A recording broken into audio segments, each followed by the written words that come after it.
पर हिंदू राष्ट्र संघ के अधिवेशन में हम सभी सम्मिलित होने का सौभाग्य प्राप्त कर रहे हैं।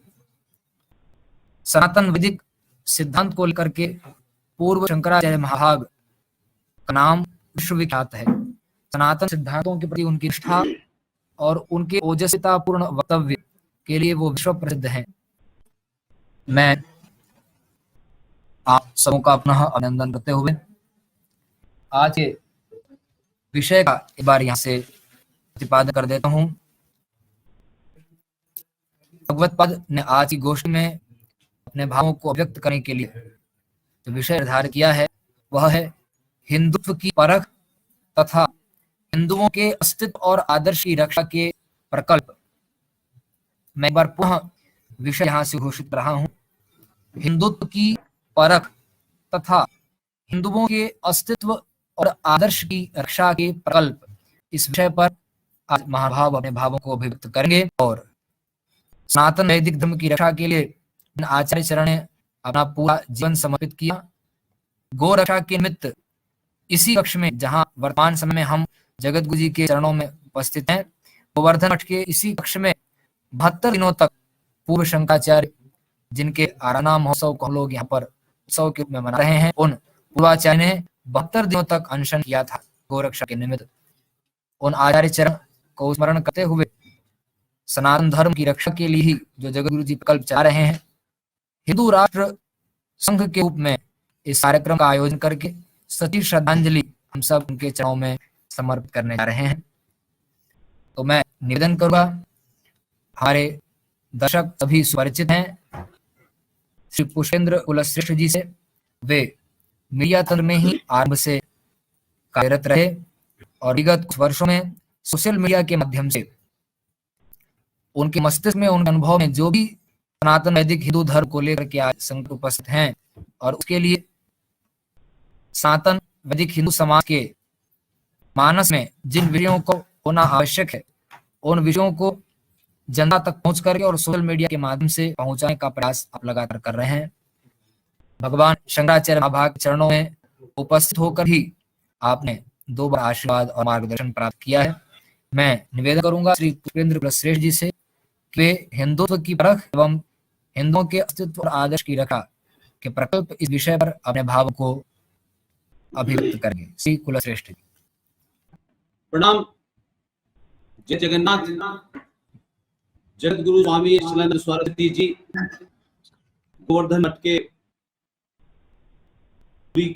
जगत गुरु हिंदू राष्ट्र संघ अधिवेशन में आप सबने मुझे दावत दी है और जो विषय रखा है हिंदुत्व की परख और हिंदुओं के अस्तित्व तथा आदर्श रक्षा के प्रकल्प। यूं आप सब जानते हैं कि कोई इस विषय पे कोई महारत नहीं है, इसकी बारीकियों में कोई महारत नहीं है, लेकिन फिर भी क्योंकि मैं इस युग में पैदा हुआ हूं, उस जगह पैदा हुआ हूं जहां से भारत विभाजन का विचार पैदा हुआ। मेरे जीवन में न भी हिंदू नाम कोई शब्द था, न सनातन कोई शब्द था, न मंदिर थी, न पूजा था, न व्रत था। शायद मैं नहीं जानता था कि ये सब चीजें क्या होती हैं, क्यों मेरी पैदाइश की जगह ऐसी थी जहां दूर दूर तक कोई ऐसी चीज नहीं थी। लेकिन बार बार मुझे जरूर लगा था कि एक ऐसी जगह भारत में पैदा हुआ जहां उस 5 किलोमीटर 6 किलोमीटर के इलाके में कोई भी चीज, मेरी संस्कृति, मेरी मान्यताओं, परंपराओं, आस्थाओं, मंदिर से कोई कनेक्टेड हो, मुझे कोई बताने वाला था। वहां शिक्षा ली, उसके बाद फिर मैं दिल्ली आया। दिल्ली में दूसरी दुनिया देखी, यहाँ तक कि मेरी कौन सी जाति है मुझे ये भी नहीं पता था और ना ही मैं इस बात को जानता था। लेकिन मोटे तौर पर मैंने ये देखा पिछले 25 साल के अपने पत्रकारिता के जीवन में, हमारे यहाँ जो नई पीढ़ी है उससे कम्युनिकेशन यानी उससे संवाद कैसे किया जाए, इसमें हमारे जो भी हिंदुत्व के बड़े प्रधान हैं, चाहे वो साधु हैं, संत हैं, सन्यासी हैं, मंदिर के पुजारी हैं, उस 25 साल में मुझे एहसास हुआ कि हम शायद बहुत कॉम्प्लेक्स बातों को, बहुत गूढ़ बातों को, बहुत गहराई वाली बातों को जब आज की जनरेशन के साथ साझा करते हैं तो शायद हम ये भूल जाते हैं कि जिनसे हम बात कर रहे हैं ये उस दुनिया के बच्चे हैं। जब किसी जमाने मोहल्ले में एक टेलीफोन हुआ करता था और आज एक घर में जब बच्चा पैदा होता है तो 5-5 टेलीफोन होते हैं। और टेलीफोन की महत्वता यह है कि आज पूरी दुनिया में एक छोटा सा इंस्ट्रूमेंट है जो मोबाइल कहते हैं, इससे वो संचार क्रांति ला दी है लोगों में। हर आदमी के अपने विचार हैं, हर आदमी बात कर सकता है, गलत है, सही है, कितनी गलत है, कितनी सही है। और इन्फॉर्मेशन इतनी ज्यादा है कि आज कोई भी बात आप कह दें और कह के चले जाएं और उस पर कोई प्रश्न उठाए, ये मुमकिन नहीं है। आज से 20-25 साल पहले होता था कि एक तरफ संवाद होता था, किसी ने कोई बात कह दी, लोगों ने मान ली, लोगों ने उसे तर्क नहीं किया, लोगों के उसके पास ना उसके पक्ष में विपक्ष में तर्क नहीं होता। तो पत्रकारिता के जीवन में सीखा कि आप इतनी सरल भाषा में आसानी के साथ आज के चलन के जो शब्द हैं, पहली स्टेज ये होती है किसी तरीके से आप अपनी बात को कन्वे कर सके उस भाषा में जिस भाषा में लोग आपसे सुनना चाहते हैं। मैं इस तरीके की मिसाल लेकर के मुझे लगा कि आज की जो युवा पीढ़ी है, बहुत सारे लोग ये जब एक स्वीपिंग रिमार्क दे देते हैं कि आज की युवा पीढ़ी जो है सब संस्कृति से विमुख है, हिंदू की बात नहीं करती, हमारी परंपराओं नहीं मानती। मैं उन लोगों से कहता हूं कि क्या आपने सही मायनों में ईमानदारी के साथ क्या उन बच्चों के साथ संवाद किया, क्या उनको समझाने की कोशिश की?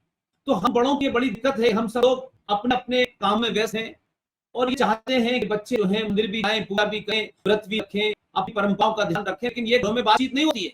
और इस संचार क्रांति का दूसरा रूप ये हुआ कि टेलीविजन इमर्ज किया और टेलीविजन में जिस तरीके से हमारे आस्थाओं को, हमारी परंपराओं को, सरोकारों को, मान्यताओं को जिस तरीके से उनका उपहास किया गया कि उस टेलीविजन के सामने पैसा कमाना, टीआरपी बढ़ाना एक महत्व था। तो जो काम उस वक्त के संत समाज का होना चाहिए था, बड़े आश्रमों और मठों के अंदर जो काम होना चाहिए था, वहां से कोई आवाज नहीं निकली।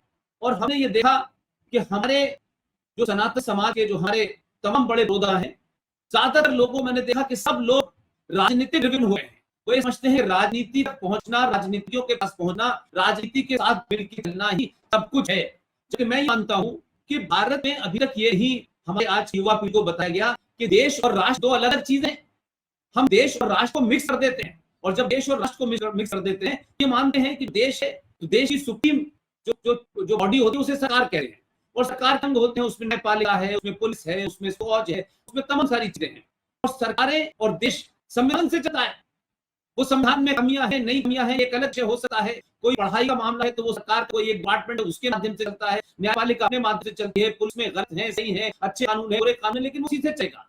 लेकिन सबसे बड़ा सवाल है, जब मैं इसकी बात करता हूं तो मैंने ये कहना शुरू किया कि अगर भारत के तमाम युवाओं को, देश के तमाम वासियों को ये बताया जाए कि राष्ट्र सबसे ऊपर होता है, देश उससे नीचे होता है, उसके बाद पार्टियां होती हैं, फिर संगठन होते हैं, फिर व्यक्ति होते हैं। लेकिन हमने ये देखा पिछले 20-25 साल का हमारा एक्सपीरियंस है कि संगठन बने और ये बताया गया कि व्यक्ति से महत्वपूर्ण संगठन होता है, संगठन से ऊपर देश होता है और देश के ऊपर राष्ट्र होता है। लेकिन जो ये बात बता रहे थे वो तो राष्ट्र से ऊपर हो गए हैं, संगठन से ऊपर हो गए हैं, देश से ऊपर हो गए हैं। लिहाजा वो बात शायद अपनी उस ईमानदारी से नहीं कह पाए। इसलिए देश को चलाने का काम सरकार का है, न्यायपालिका है, पुलिस का है, फौज का है। और देश एक भूमि का टुकड़ा होता है, उसकी रक्षा करने के लिए पुलिस होती है, उसकी रक्षा करने के लिए सेना होती है, उसमें कानून बनाए रखने के लिए उसमें पुलिस और न्यायपालिका होती है। लेकिन राष्ट्र क्या है? राष्ट्र हमारी आस्थाओं से, हमारी परंपराओं से, हमारे सरोकारों से, हमारे आदर्श से और हजारों साल की हमारे ऋषि मुनियों की तपस्या से जो भी आदर्श बने हैं, जो भी हमारे मान्यताएं बनी हैं, उससे राष्ट्र चलता है। राष्ट्र जब कमजोर होता है या राष्ट्र में बैठने वाले लोग जब कमजोर होते हैं तो सत्ताएं राष्ट्र के मामलों में दखल देना शुरू करती है। और एक कमजोर कायर समाज जब लालची हो जाता है, सत्ता लोभी हो जाता है, तो राष्ट्र कमजोर होने लगता है। और सरकार और स्टेट की यानी राज्य की जो प्रवृत्ति होती है वो किसी भी तरीके से अपने ताकत को बढ़ाती है। इसकी 2-3 जिंदा मिसालें हैं। जगतगुरु निशिलानंद जी मैं आपके सामने से रखता हूँ। मैं जानता हूँ कि आपका इस पर बहुत गहरा अध्ययन है, और शायद मेरे 25-30 साल के जीवन में मैं जब भी आपको सुनता हूं तो मैं ये सोचता था कि आप वो सब बात बोलते हैं, वो सब बात बताते हैं, सरल भाषा में बताते हैं, जो शायद मुझे लगता है कि आपसे पहले किसने बताया मुझे नहीं पता। लेकिन आज जब मैं पूरे देश में देखता हूँ, मुझे ज्यादातर लोगों के बारे में लगता है कि उनका कहीं ना कहीं पर कोई ना कहीं स्वार्थ नजर आता है। और जब आप बोलते हैं तो मुझे लगता है कि आप सपाट सच बात रखते हैं, किसको बुरी लगेगी किसको नहीं लगेगी। आपके बोलने के सामने आपके सामने राष्ट्र होता है, हिंदुत्व होता है, सनातन होता है। हिंदुत्व को बुरी नहीं लगनी चाहिए, सनातन को बुरी नहीं लगनी चाहिए, राष्ट्र को बुरी नहीं लगनी चाहिए, किसी व्यक्ति विशेष को, किसी संगठन को बुरी लगे तो लगाए। मैं जानता हूं, इसलिए मैं आपको बड़ा फॉलो भी करता हूं। इसमें मेरा मानना यह है कि हमने लगातार हमारे जितने भी हमने देखा पिछले 60-70 सालों में जो हम अपने जीवन में देख रहे हैं, लगातार हमने देखा कि सत्ता में आया, उसने कोई परिभाषा तय कर दी तो आज हम उस परिभाषा पे चलने लगे। हमने देखा कुछ संगठन हिंदुत्व की परिभाषा तय करते हैं तो वो हिंदू की परिभाषा पे लोग चलने लगे। इन संगठनों को किसने ठेका दिया? इन संगठनों में कौन शंकराचार्य मौजूद है? इन संगठनों में कौन वेदों का महारथी है? कौन इसमें पुराणों का महारथी है? कौन ये तय करेगा कि हिंदू कैसा होगा कैसा नहीं होगा? मेरा मानना यह है कि इस तरीके के लोगों ने सत्ता के लालच में, या सत्ता के लोभियों को अपनी पहचान बनाने के लिए, या सत्ता के स्वार्थ में जगह समय पे आपने अपनी परिभाषा उस स्वार्थ और उस लालच के कारण रखी, ताकि आज का युवा उसे भ्रमित हो गया। मैं ये कहता हूं कि जिस तरीके से देश को चलाने की जिम्मेदारी एक सरकार की है, एक प्रधानमंत्री की है, एक राष्ट्रपति की है, एक संविधान की है, ऐसे ही अगर सबरीमला के ऊपर हजारों साल की परंपराओं को तोड़कर हमारी न्यायपालिका वहां जेंडर जस्टिस की बात करती है, तो मैं ये समझता हूं कि ये कमजोर समाज की सोच है, एक कमजोर समाज की स्थिति है कि एक कोट पहने हुआ काला जो राफेल पे भी एक्सपर्ट है, जो हेलीकॉप्टर पे भी एक्सपर्ट है, जो बलात्कार पे भी एक्सपर्ट है, वो भारत के शासन पे भी एक्सपर्ट है, वो हमारी परंपराओं पे भी एक्सपर्ट है, और उनके बनाए हुए दिए हुए निर्देशों को हम पालन करने लगते हैं क्योंकि समाज कमजोर है। इसलिए मेरा मानना यह है कि भारत देश को चलाने की जिम्मेदारी प्रधानमंत्री और राष्ट्रपति और उनकी कैबिनेट की है, लेकिन राष्ट्र को चलाने की जिम्मेदारी हमारे शंकराचार्य की है। वो तय करेंगे राष्ट्र कैसे चले, वो तय करेंगे इसकी परिभाषा क्या है, वो कोई निर्देश देंगे तो हम मन होगा, लेकिन हो ये रहा है कि सत्ता ही तय कर रही है, सत्ता के अंग तय कर रहे हैं। इसलिए भारत की सुप्रीम कोर्ट हिंदुत्व की परिभाषा तय करती है, इस भारत की सुप्रीम कोर्ट मंदिरों के ऊपर चढ़ावे तय करती है, इसलिए भारत की सुप्रीम कोर्ट मंदिरों पे कानून बना देती है, प्लेसेस ऑफ वर्शिप 1990 और वो मन हो जाए। इसलिए सब कुछ हम सरकार जब चाहते हैं, सत्ता से चाहते हैं, हम ये भूल जाते हैं सत्ता का चरित्र होता है सत्ता में बैठना, अपनी ताकत को बढ़ाना, हर एक का चरित्र होता है। इसलिए हमारे समाज में हम 100 करोड़ तो हैं, लेकिन कभी भी हमने अपनी मान्यताओं, परंपराओं, आस्थाओं के लिए युद्ध नहीं किया, लड़ाई नहीं की। मुझे याद है कि 1966 में कलपाती महाराज के देख के अंदर दिल्ली में एक बहुत बड़ा संत समाज का जुलूस निकला, प्रोटेस्ट निकली, सब हत्ते थे। मैं उसलिए इस बात जानता हूं कि जो शख्स जीवित है, उनकी 85 साल की उम्र है, वो उस वक्त पत्रकार हुआ करते थे, उन्होंने पूरा आंखों देख दर्पण में सुनाया, मैं रूह कांप गई जब उन्होंने ये समझाया। उस समय संसद भवन के गेट तक जो है आंदोलनकारी जाया करते थे, Gulzari Nanda home minister, Indira Gandhi prime minister थी, पूरी को किस तरीके से ड्रामा रचा गया और उसके बाद डायरेक्ट गोली मारने के आदेश हुए। 2500 से ज्यादा संत समाज के लोग मारे गए, लेकिन मुझे नहीं याद आता कभी उस संत समाज में साधु संत जो मारे गए आज तक उनको लेकर कभी चर्चा हुई।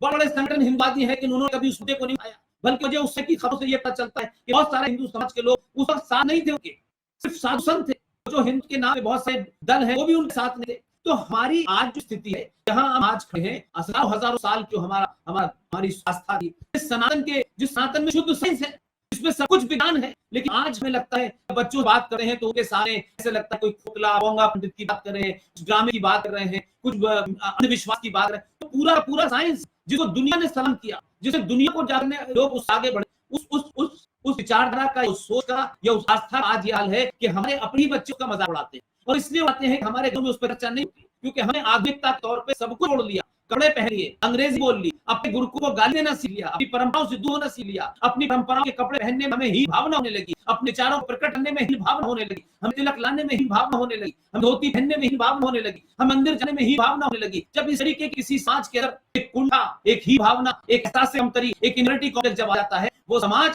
अपनी रक्षा नहीं कर पाता। अब जैसा कि आपने आप टॉपिक में एक छोटी सी बात की है, आपने कहा हिंदुत्व के अस्तित्व तथा आदर्श की रक्षा, तो जब रक्षा का शब्द आता है तो ये तय होना चाहिए कि रक्षा किससे, यानी कि शत्रु है। तो क्या 21वीं सदी का भारत, संचार क्रांति का भारत, जो इतने सारे बच्चे आपके यहाँ बैठे हुए हैं, मैं उन सबसे पूछता हूं, क्या हमें अपनी संस्कृति, अपनी मान्यताओं, परंपराओं, आस्थाओं का शत्रु कौन है? क्या हमें शत्रु बोध है, या सिर्फ हम जिसको शत्रु मान रहे हैं वो शत्रु है भी नहीं है? तो जब तक हमें शत्रु बोध नहीं होगा तो हम रक्षा नहीं कर पाएंगे।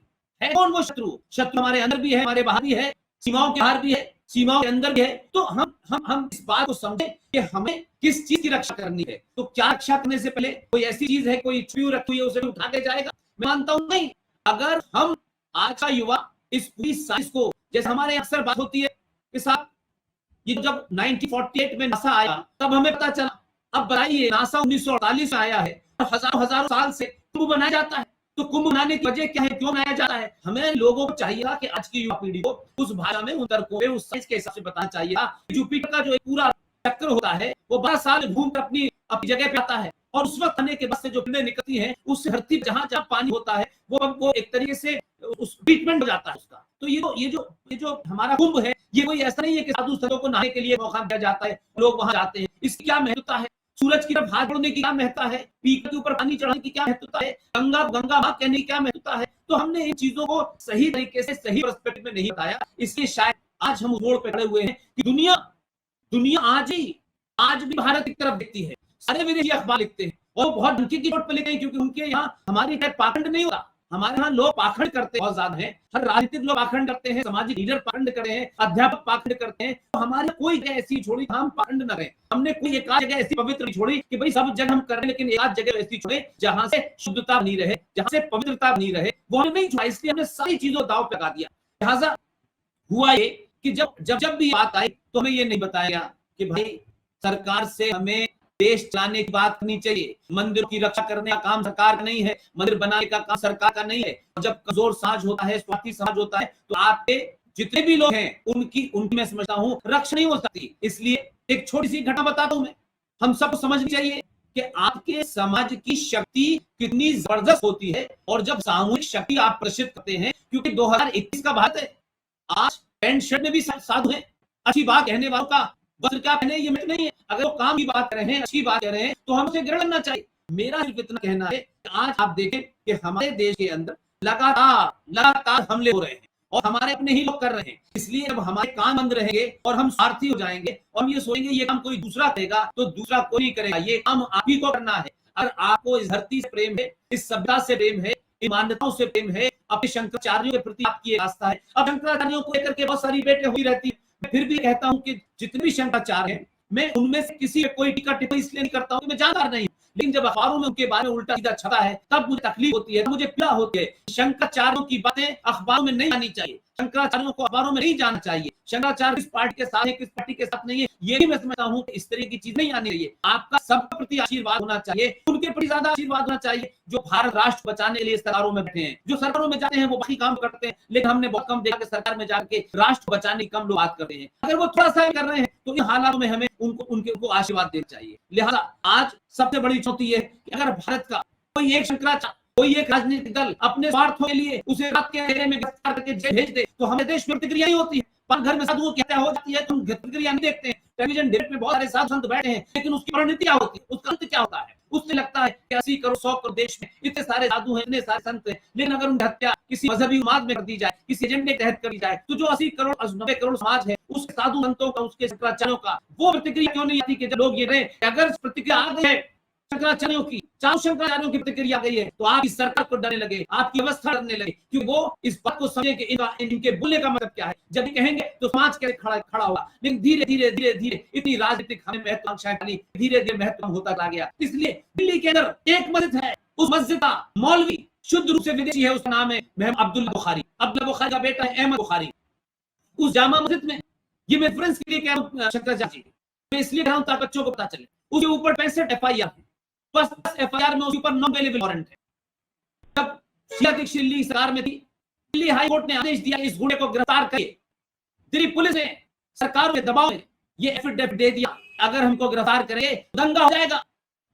तो हाई कोर्ट उसके बाद बोली, लेकिन इसे एक मतलब मैं निकालता हूं, इसे एक कंक्लूजन निकलता है कि जब समाज 100 करोड़ की भीड़ में तब्दील हो जाए, जब 2 रुपए किलो की चावल पे सरकार बदलने लगे, जब 1 महीने की बिजली फ्री करने पे सरकारों में किसी को बिठा दे, जब लालच के रूप में जात पे, पात पे, मेरे पे, हंस पद पे, संत पे बिकने लगे, बढ़ने लगे, तो फिर आप 100 करोड़ होकर भी आपसे देश की व्यवस्था नहीं डरी। इस एक गुड़ा और 20-25 करोड़ मुसलमान की ताकत के कारण भारत की हाई कोर्ट कहती है कि उसे गिरफ्तार करेंगे दंगा होगा। इसलिए हमारे यहाँ एक शंकराचार्य रात के 12 बजे गिरफ्तार कर लिया जाता है, उसके ऊपर नैतिक आरोप लगे जाते हैं, लेकिन प्रतिक्रिया हमारी नहीं कमजोर होती है कि कोई डरता नहीं हमारे हमसे, हमारा कोई असर है, तो हम अपनी जगह बैठे हुए, लेकिन सामूहिक तौर पे एक राष्ट्र को बचाने के रूप में जो हमारे शब्द निकलने चाहिए, उन शब्दों की महत्ता, उनका मर्म, उनका भारीपन वो इतना हल्ला हो चुका है कि आज हमारी बात कोई नहीं सुनता और हमें हल्के में लेते हैं, सरकारें हल्के में लेती हैं। इसलिए देश के अंदर संविधान को लाख पर करके माइनॉरिटी कमीशन बनाया, करोड़ों रुपए उसका बजट है, सच्चर कमीशन बनाया गया, 5000 करोड़ का बजट है, प्लेस ऑफ पर्सपेक्ट बनाया गया। हिंदू मत मंडलों को तोड़ने के बाद सरकार ये फैसला कैसे लेगा भारत की संसद में कि जो 30,000 मंदिर टूटे हैं, इन मंदिरों को 15 अगस्त 1947 जो स्थिति थी वैसे ही रहेगी। लेने की हिम्मत कैसे हो गई उनकी? कौन हुए ये लेंगे? इसलिए वक्फ प्रॉपर्टी बोर्ड गया, देश चुरा। तो मेरा कहना यह है कि ये तमाम वो फैसले हुए जिन्होंने भारत राष्ट्र को खतरे में डाला, देश को खतरे में नहीं डाला, भारत राष्ट्र खतरे में डाला। लेकिन हम नहीं चले, हमारे साथ में कोई सपा है, कोई पसा है, कोई यादव है, कोई दलित है, कोई ब्राह्मण है, कोई ठाकुर है, हमने कहीं नहीं किया। भाई ये सब एक सामाजिक व्यवस्था थी, ये धार्मिक व्यवस्था नहीं थी। किसी समाज को चलाने के लिए कोई डॉक्टर होगा, कोई इंजीनियर होगा, कोई आर्किटेक्ट होगा, कोई सीमेंट का काम करेगा, कोई बालू का काम करेगा। ये सामाजिक व्यवस्था थी, हमने धार्मिक व्यवस्था बनाई और हमारे दुश्मनों ने बना शुरू कर दिया। और आज भी हजारों साल से जिन इस्लामिक आतंकवादियों से भारत ग्रस्त रहा, हजारों लाखों मंदिर तोड़ गए, हजारों लोगों का कत्ल हुआ, जनेऊ को तराजू तोल के यहाँ के बादशाह, आज भी हम की रट गए हुए हैं। आज भी हमारे दिमाग में गलतफहमी है, क्योंकि सत्ता में हम हैं, लिहाजा हमारी कोशिश है किसी तरीके से भाईचारा आ जाए। जब इस्लाम में प्रॉफिट मोहम्मद के दामाद और उनकी बेटी का कत्ल करने वाले लोगों के बीच में भाईचारा नहीं हुआ, जब अफगानिस्तान में तो मुसलमानों के बीच भाईचारा नहीं हुआ, तो हमारे उनके बीच में कौन भाईचारा हो सकता है? लेकिन हम सत्ता स्वार्थ में, सत्ता के मद में ये हिंदू संगठन ऐसे पागल हो गए हैं कि वो लगातार नहीं साहब बातचीत होनी चाहिए, हिंदुओं को कहते हैं मुसलमानों को अपना भाई मानना चाहिए, हम भाई मानते यहाँ आगे भाईचारे वो भाई के लिए हम नारा बने, लेकिन कोई लेकिन जो कि हम करते रहे अभी आज भी काम रहा है, आज भी स्वार्थ यही काम कर रहे हैं। इसलिए मैं लपेट ही रखता हूँ शंकराचार्य, आप जानते हैं मैं इस बात में मेरा कोई लेना देना नहीं है, पब्लिकली कहा न मेरा किसी राजनीतिक दल कोई लेना देना है, किसी संगठन से लेना देना है। अगर मेरे मुंह में कुछ भी है और जिसकी मैं चिंता करता हूँ, जिसके लिए नौकरी छोड़ी, जिसके लिए जगह जगह जाता हूँ, स्कूल में राज है, राष्ट्र रहेगा तो हमारी आस्था रहेगी, हमारी परंपरा रहेगी, हमारे सरोकार रहेंगे। देश टूटते हैं, बिगड़ते हैं, भारत कई बार टूटा, कई बार टूटा भारत, अफगानिस्तान चला गया, श्रीलंका चला गया, बांग्लादेश चला गया, पाकिस्तान चला गया, लेकिन भारत राष्ट्र की मान्यताएं परंपरा नहीं टूटी, उसकी संस्कृति नहीं टूटी। इसलिए आशाएं हम मुझसे और आपसे आशाएं तय होंगी इस देश के जगतगुरु शंकराचार्य से होंगी। वो तय करेंगे कौन सी आशा रखी है, कौन सी रखी जाए, क्या क्या बदला जाए या ना बदला जाए, कहां मंदिर में क्या बात है और कैसे नहीं, ये हम ये ताकत नहीं देगी। उनको भी कमजोर करने की कोशिश की गई, उन शंकराचार्यों भी कमजोर करने की कोशिश की। इसलिए सत्ता के स्वार्थ में वो समाज लिप्त हो जा रहा है, वो आने वाली पीढ़ियों से सच नहीं बोलता। इसलिए हमारे यहाँ खूब झूठ बोला, सारे धर्म बराबर है। अरे जब धर्म सारे होंगे तब तो बराबर होंगे ना, तो जब धर्म है ही नहीं तो बराबर कैसे होंगे? सारे धर्म बराबर है कहने का मतलब है कि गधे घोड़ों की तुलना करें, मजहब और धर्म का फर्क ही नहीं बता पा रहे। हमारे लोगों ने बताया नहीं कि धर्म क्या है, मजहब क्या है।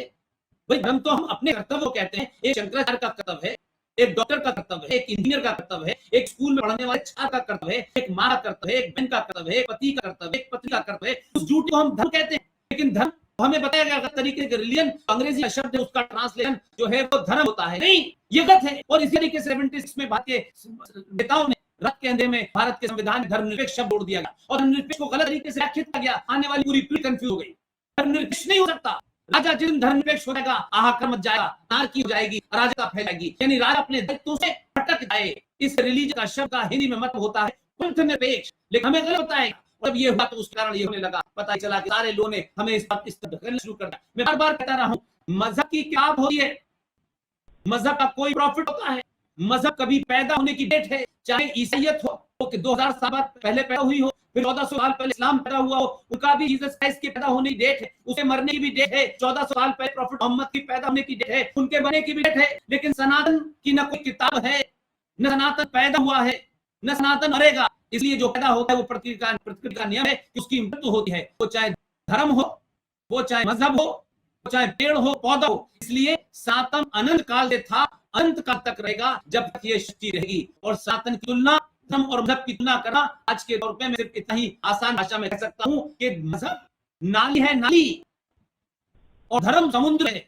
तो नाली और नाले से धर्म की तुलना न करें, नाली और नाले से आप समुद्र की तुलना न करें। इसलिए आज जो हमारे सामने चुनौतियां हैं, उन चुनौतियों में हम चुनौतियां हमारे घर में है, हमारी माएं, हमारी बहनें बदले हुए रूप में, बदले हुए स्वरूप में जिस तरीके से तार लगा के वो किसी चमत्कार की खोज में बाबाओं के पास चली जाती है। पिताजी को कमाने से फुर्सत नहीं है, घर में एक बेटी है, घर में एक बेटा है, उनके मन मस्तिष्क में हजारों साल उठते हैं, उनके मन मस्तिष्क में समाज में बदलाव होने वाली चीजों के बारे में उन्हें जानने की जिज्ञासा है। उनकी जिज्ञासा को कौन शांत करेगा? न भाई शांत रहेगा, पिता शांत करेंगे, माँ शांत करेगी, तो फिर वो भटकेंगे, तो घर से बाहर निकलेंगे तो कोई हटा कोई पंद्रह पुत्र में नए तरीके के प्रलोभन दिया, कोई जो एजेंडे पे लगे हुए लोग हैं कि ब्राह्मण की लड़की को फंसा लेके जाओ तो 50,000 रुपए भी मिलेंगे और मोटरसाइकिल भी मिलेगी। तो आप अपने घर के अंदर जो करना चाहिए था, बच्चों को साथ बैठ करके जो संवाद करना चाहिए था, तो उसके सवाल है उसका जवाब देना चाहिए था। हम इन तरफ नहीं दिया, हम सब कुछ छोड़ दिया। पंडित जो बैठे हैं मंदिर में सिर्फ का काम है। और माफ कीजिएगा, बहुत कटु है इस मामले में।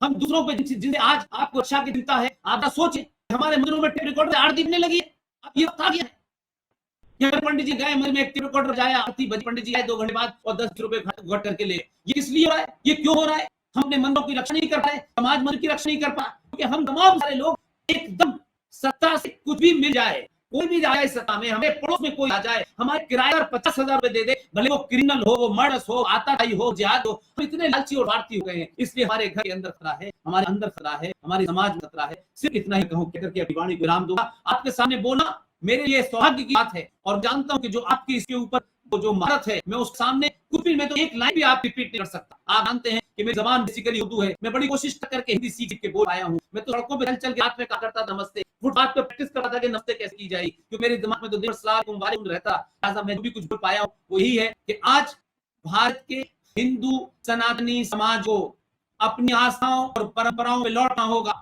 ये आधुनिकवाद, ये पैसे का रूप, ये बड़ी गाड़ियां और पैसा होते ही आप अंदर जो आधुनिकता का बोध होने लगता है और अपनी परंपराओं से, अपनी वेशभूषा से आपको नफरत होने लगती है। जो सभ्यता दुनिया में कहीं थी नहीं, जो चोर लुटारे उठाई गए, जो आपकी सभ्यता को यहाँ से ले गए, आज अब जब उसका अनुकरण करते हैं तो आप यहाँ संकट ये होता है कि आपके बच्चों को स्टेट पाती है कि जेंटलमैन की परिभाषा क्या है। तो आपका बच्चा जो अबोध होता है, इसके मन के ऊपर वो तस्वीरें आकृत हो जाती है, जो चित्र आकृत हो जाते हैं, वो समझता है टाई लगाया हुआ एक आदमी, हैट पहने हुआ एक आदमी, बेल्ट और अंग्रेजी बोल तो आदमी जेंटलमैन है। इसलिए वो जो पिता है उसका किसान है, जिसकी मट्टी में पैर सने हुए हैं, जिसके कंधे पे फावड़ा रखा हुआ है, वो जेंटलमैन नहीं मानता, वो उस मक्का अंग्रेज को जेंटलमैन मानता है। इसमें शिक्षा व्यवस्था भी अपनी जगह है, लेकिन लोग कहते हैं सरकार ये करे, सरकार वो करे। मैं कहता हूं कि भारतीय हिंदू समाज, सनातन समाज सरकार के ऊपर निर्भर रहना छोड़े और अपने अंदर इतनी शक्ति प्राप्त करे, अपने सरकारों से अपनी शक्ति प्राप्त करे कि सरकारें आपके दरवाजे पे आके पूछें कि बताओ हमें राष्ट्र के लिए क्या काम करना है। अपने 100 करोड़ होने के बाद आपने अपनी शक्ति को नहीं पहचाना, क्योंकि हम स्वार्थों में, लालच में फंसे चले गए। हमने अपने अपने गुण गढ़ बना लिए, अपने अपने ग्रुप बना लिए, अपने अपने मठ बना लिए। लिहाजा आज पूरी दुनिया में लोग आपकी तरफ उस वक्त देख रहे हैं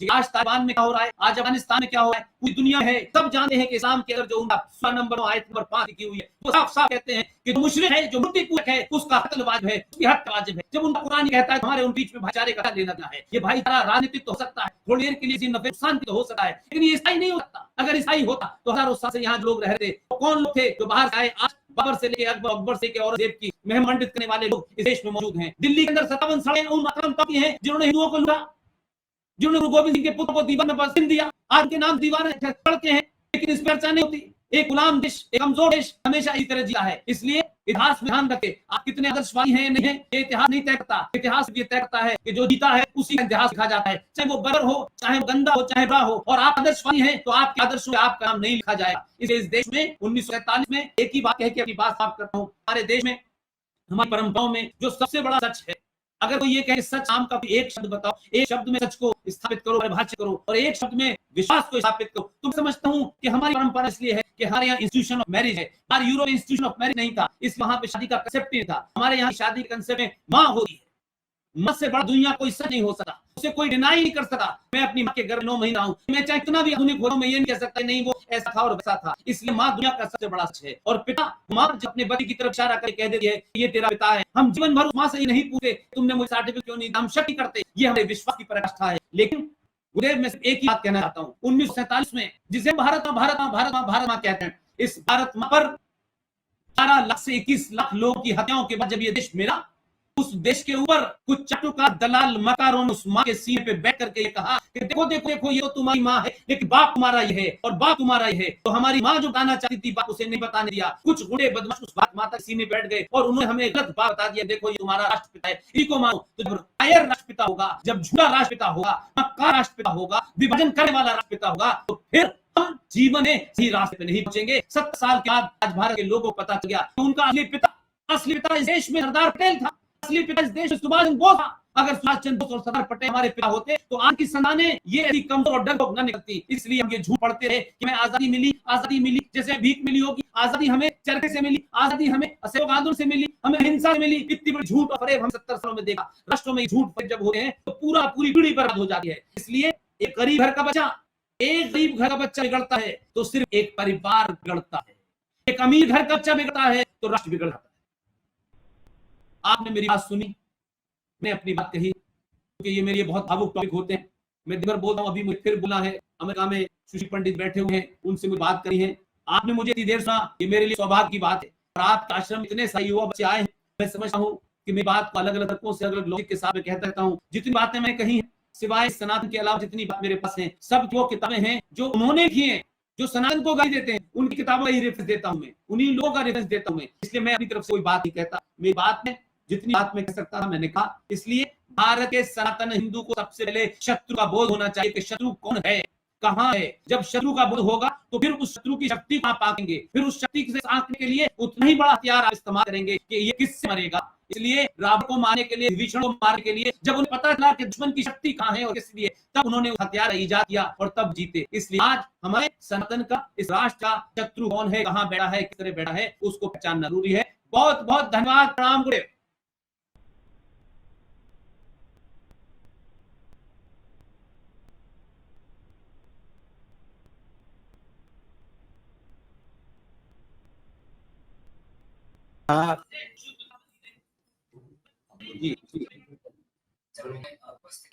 आपने अपने भावों को व्यक्त कर मुझे बहुत प्रभावित किया है।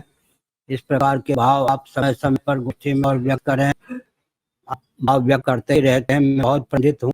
आप जैसे वक्ता बुलंद बने रहें, स्वस्थ बने रहें, दीर्घ समय तक भारत विश्व को इस प्रकार का संदेश देते रहे। नारायण